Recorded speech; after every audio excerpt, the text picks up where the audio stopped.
Kinilig ang mga fans sa pagbubunyag ni Kim Chiu tungkol sa relasyon niya kay Paolo Avellino. Kung bago ka lang sa channel na ito, huwag kalimutang mag-like, share, comment, and subscribe.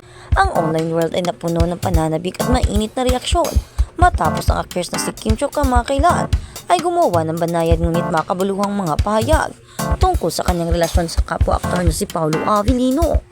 Bagamat matagal na kilala ang mag-asawa sa pag-iwas sa kanilang pribadong buhay mula sa labis na pagsisiyasat ng publiko, ang tapat ngunit binubuong mga pahayag ni Kim ay nagdulot ng panibagong interes at pagmamahal mula sa mga tagahanga, lalo na ang mga suporta sa mag-asawa sa mga nakaraang taon. Sa halip na magbunyag ng mga dramatikong detalye, ang mga salita ni Kim ay nagpapakita ng maturity, mutual respect at isang shared understanding sa pagitan ng dalawang individual na nagnanavigate sa pag-ibig habang nabubuhay sa ilalim ng patuloy na pagtingin ng publiko.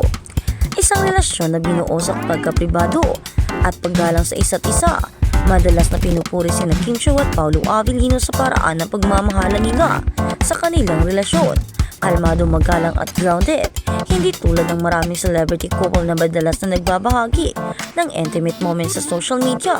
Pinili ni Kim at Paolo ang isang mas reserved approach na pamamahala. Ang desisyong ito ay hindi nakabawas sa interes ng publiko.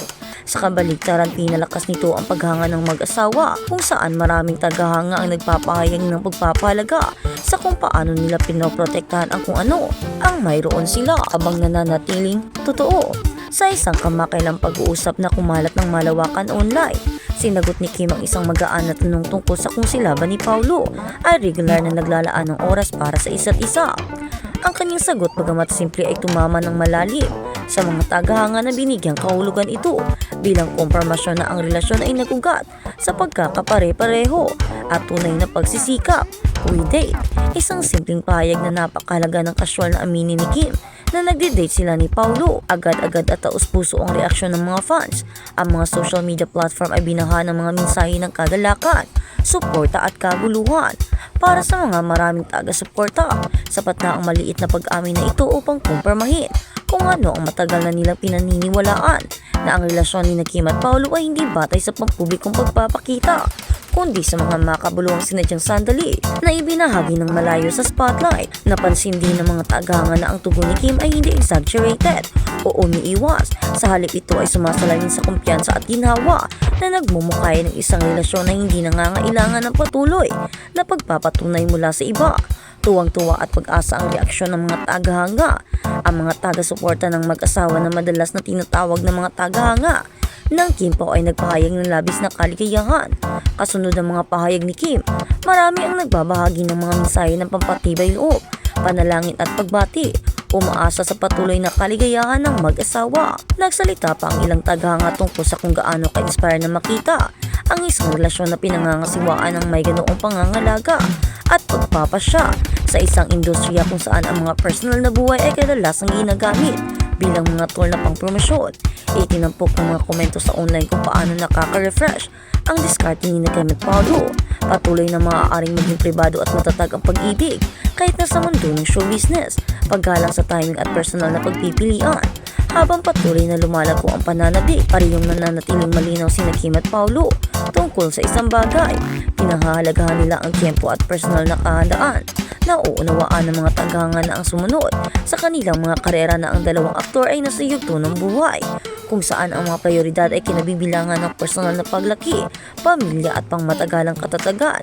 Binigyang diin din ng maraming taga-suporta na habang nangangarap sila ng mga darating na milestone para sa mag-asawa, iginagalang din nila anumang desisyon na pipiliin ni Kim at Paolo, ngayon man o ilang taon mula ngayon.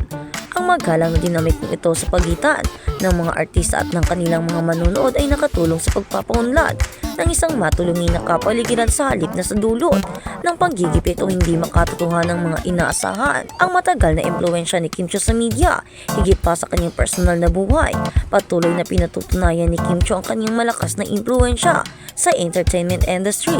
Kamakailan gumawa siya ng mga headline sa maraming pangunahing website dahil sa isang charity-related na initiative na kinasasagutan ng isang clothing bazaar kung saan nagbibenta siya ng mga pre-love at branded na item para sa isang mabuting layunin. Mabilis na nakakuha ng atensyon ang kaganapan, hindi dahil sa pagmamalabis ngunit dahil sa pare-parehong imahe ni Kim, conscious at mapagbigay na pampublikong figura.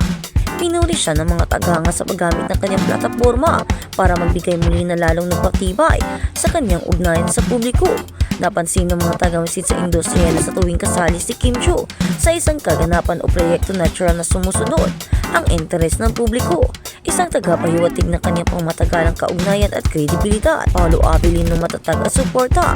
Si Paolo Avellino na kilala sa kanyang reserved demeanor at maaalahaning diskarte sa mga panayam ay nakakuha din ng respeto sa kung paano niya i-navigate ang kanyang karera at personal na buhay. Ang kanyang pakikipagsosyo kay Kim ay sumasalamin sa ibinabahaging pagpapahalaga, pagpapasya, katapatan at suporta sa isa't isa at madalas na iniiwasan ni Paolo ang direktang komento sa mga pribadong bagay. Naniniwala ang mga tagahanga na ang kanyang mga aksyon, pare-parehong presensya, profesionalismo at kalmadong kumpiyansa ay nagsasalita ng mga volume. Magkasamang ipinakita ni Kim at Paolo ang isang partnership na binubuo hindi sa panoorin ngunit sa balanse. Isang relasyon na malaya sa labis na pagpapakita sa pampubliko. Isang paulit-ulit na tema sa mga talakayan tungkol kina Kim at Paolo ay kung gaano nila sinasadyang limitahan ang public exposure ng kanilang relasyon. Kinikilala ito ng mga tagahanga at komentarista bilang isang malay na pagpili sa halip na pag-iwas sa kapaligiran ng media kung saan madalas na hinikayat ang oversharing. Ang kanilang desisyon na panatilihing pribado ang ilang sandali ay naging isang tiyak na katangian ng kanilang pagsasama. Ang diskarte na ito ay nagpapahintulot sa kanila na lumago bilang mga individual habang pinapanatili ang isang malusog na koneksyon malayo sa hindi kinakailangang presyon. Inahahalagahan ng mga tagahanga ang mga hangganan. Kapansin-pansing maraming tagahanga ang nagpahayag ng pasasalamat sa mga hangganang itinakda ni Kim at Paolo. Sa halip na pakiramdam na hindi kasama, ang mga taga-suporta ay nakadarama ng pagtitiwala na naniniwala na ang pinakamahalaga ay ang pagiging tunay ng relasyon, hindi ang patuloy na pag-update o pag-update. Ang paggalang sa isa't isa ay lumikha ng isang mature na kultura ng fan na nakatuon sa pangihikayat sa halip na karapatan. Ang mga mensahe sa online ay madalas na nagbibigay diin sa pasensya, pag-unawa at pagtitiwala sa mga pagpipilian ng mag-asawa. Ang kapangyarihan ng tahimik na pag-ibig. Ang kamakailang mga pahayag ni Kim Chiu ay nagpapaalala sa marami na ang pag-ibig ay hindi palaging nangangailangan ng mga ingranding anunsyo o pampublikong deklarasyon. Kung minsan ang isang tahimik na kompromasyon, isang simpleng pagkilala ay sapat na upang magatid ng sinseridad. Ang hindi gaanong paraan na ito ay sumasalamin ng gusto, lalo na sa mga madla na pinahahalagahan ang lalim kaysa sa pagpapakita. Tulad ng komento ng isang tagahanga, hindi nila kailangang patunayan ang anumang sapat na ang kanilang kaligayahan.